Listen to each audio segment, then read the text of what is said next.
आदर्श शिक्षण समिति बाड़मेर,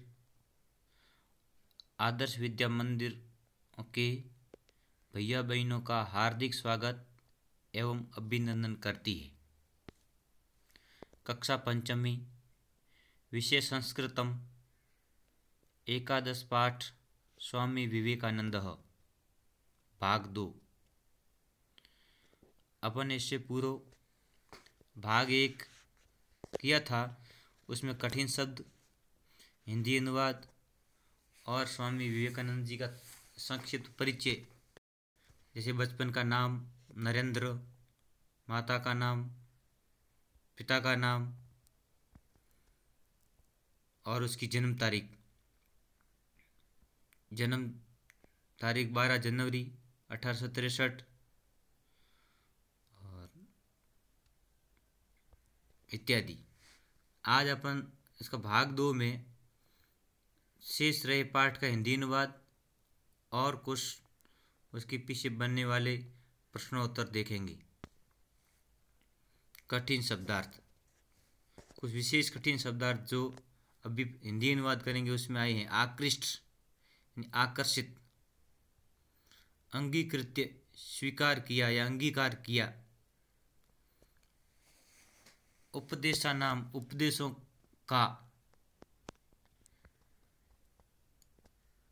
देश विदेशेषु देश और विदेश में यानी विदेशों में, केचन कुछ, अधुना आजकल या इस समय, ये कुछ कठिन शब्द थे।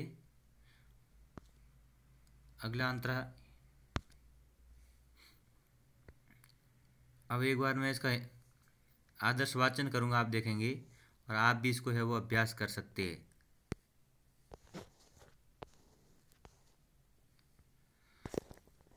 श्री रामकृष्णस्य दिव्य प्रभावेण नरेन्द्रः आकृष्टः अभवत्, संन्यासम् अंगीकृत्य तस्य शिष्यः अभवत्। सर्वत्र श्रीरामकृष्णस्य उपदेशानां प्रचारं कर्तुं प्रस्थितवान्। स विश्वधर्मसम्मेलने भागं ग्रहीतुम् अमेरिकादेशस्य शिकागो नगरं गतवान्। तत्र विविधदेशीयान् जनान् उद्दिश्य हिन्दूधर्मविषये भाषणं कृतवान्। तेन स विश्वप्रसिद्धः अभवत्। तदनन्तरं स देशविदेशेषु भारतीयदर्शनस्य, हिन्दूधर्मस्य च प्रचारं कृतवान्। केचन विदेशीयाः अपि तस्य शिष्याः अभवन्। भारते अन्यत्रं च रामकृष्णमठान् संस्थापितवानः। एताः मठाः अधुना अपि भारतीयदर्शनस्य प्रचारकार्यं निर्वहन्ति। द्वारा देखेंगे।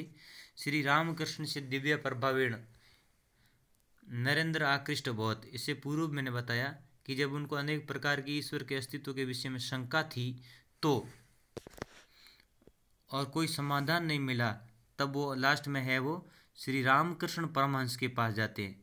श्री रामकृष्ण परमहंस के पास जाते हैं और उनके दिव्य प्रभाव से जो उन्होंने प्रश्न किए और उनको जो प्रश्नों के उत्तर देकर जो प्रभाव पड़ा उससे वो आकर्षित हो जाते हैं और फिर वहीं से है वो संन्यास धारण करके और उनके शिष्य बन जाते हैं। सर्वत्र श्री रामकृष्ण से उपदेशानां प्रचारम कर्तुम, और सब जगह है वो रामकृष्ण के उपदेशों का प्रचार प्रसार करने लग जाते हैं। वह विश्व धर्म सम्मेलन में भाग लेने के लिए अमेरिका देश यानी विश्व धर्म जो सम्मेलन चल रहा था अमेरिका में, उस समय वो अमेरिका देश के शिकागो नामक नगर में था। अमेरिका में शिकागो नामक नगर में वहाँ जाते हैं। तत्र विविध विदेशियान जनान उद्देश्य, यानी वहाँ विभिन्न प्रकार से जो लोग आए हुए थे उनका उद्देश्य अपने अपने धर्म के विषय में था और स्वामी विवेकानंद जी का उद्देश्य है वो भी अपने धर्म अर्थात हिंदू धर्म के विषय में भाषण करने का था, इसलिए उन्होंने भाषण किया, यानी भाषणम कृतवान, भाषण किया। तेन स विश्व प्रसिद्ध अभवत्, और उस भाषण से वे विश्व प्रसिद्ध हो गए। अर्थात उन्होंने है जो भाषण है वो इतना विस्तृत दिया और कि सारे पृथ्वी मंडल को एक मानते हुए, अपना परिवार मानते हुए, अर्थात हिंदू धर्म संसार के बारे में, दुनिया के बारे में या जीव जगत के बारे में क्या विचार रखता है उसको विस्तृत समझाया। तो सब लोग है वो आश्चर्यचकित रह गए और उसे वो बहुत प्रसिद्धि पा गई। तदंतरम इसके बाद जब भाषण हो गया उसके बाद में सब देश विदेशी सु भारतीय दर्शन, यानी भारतीय दर्शन का अर्थ है भारत मतलब जीव जगत के प्रति, अन्य प्राणियों के प्रति, प्रकृति के प्रति क्या अपना वो रखता है, दर्शन क्या रखता है, सोच क्या रखता है, वही भारतीय दर्शन है। और हिंदू धर्म के बारे में उन्होंने प्रचार किया, भारतीय दर्शन और हिंदू धर्म का प्रचार किया।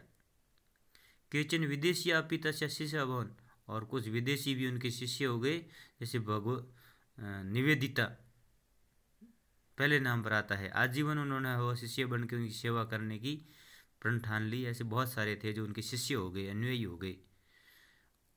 भारते अन्यत्रम च रामकृष्ण मठान संस्थापितवान, और अपने गुरु रामकृष्ण परमहंस के जो मठ थे, जो प्रचार प्रसार के लिए और बनाए हुए थे मठ, वे केवल भारत में तो नहीं अन्य देशों में भी उन्होंने है वो स्थापित किए। और ये इस प्रकार के मठ आज भी है जो भारतीय दर्शन का प्रचार प्रसार करने में लगे हुए है।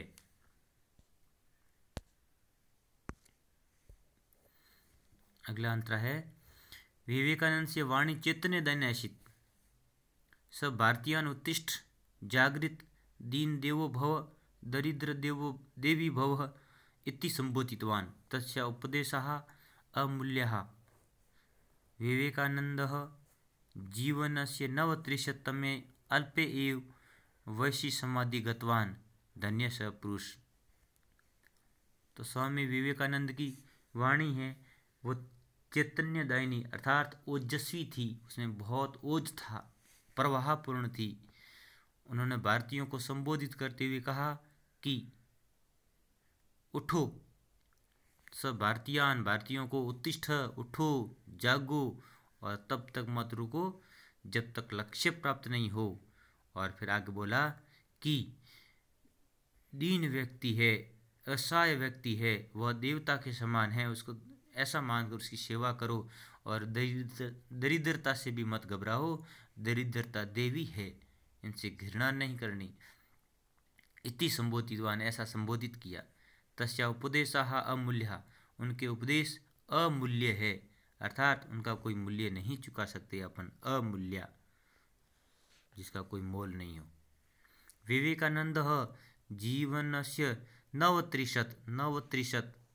39 तमे अल्पे एव, उस छोटी अल्प में ही समाधिम गतवान, समाधि में लीन हो गए, अर्थात अपना शरीर है वो भौतिक शरीर त्याग दिया। धन्य है स पुरुष, ऐसे पुरुष को धन्य है। आगे प्रश्न गृह कार्य में करने हैं और आपको प्रश्न हिंदी अनुवाद में मिल जाएंगे। और इससे पूर्व जो वीडियो आया था उसमें भी इनके थे, यानी प्रश्न जैसे है कि स्वामी विवेकानंद का जन्म कुत्र अलभत, यानी स्वामी विवेकानंद का जन्म कहाँ हुआ, कुत्र अलभत यानी कहाँ हुआ, तो अपन उसमें देखेंगे तो कहाँ हुआ था ये मिल जाएगा। गृह कार्य में करना है इसको, जन्म कुत्र अलभत कहाँ हुआ। विवेकानंद से पिता को स्पष्ट आया हुआ पहले वाले अंतरे में, पिता कह। विवेकानंद से माता का नाम, विवेकानंद से प्रथम नाम लिखना है। कस्य अस्तित्व विषय शंका आसीत, यानी स्वामी विवेकानंद को किसके अस्तित्व के बारे में शंका थी, भ्रम था, ईश्वर से अस्तित्व विषय। कस्य शंका सकाशात नरेंद्र संदेह परिहार, यानी किससे भेंट करने के बारे में नरेंद्र का शंका है वो दूर हुई, अपने गुरु से, जो अभी वर्तमान में उनके गुरु कहलाते हैं, अर्थात रामकृष्ण परमहंस से सकाशात यानी भेंट के कारण उनकी वो शंका दूर हो गई। और स्वामी विवेकानंद अमेरिका देशम किमर्थ गतवान, किस लिए गए? अभी अंतरा पड़ा उसमें आया विश्व धर्म सम्मेलन में भागम गृहीतुम, विश्व धर्म सम्मेलन में भाग लेने के लिए गए। तो इसको है वो गृह कार्य में आपको करना है। धन्यवाद। जय हिंद।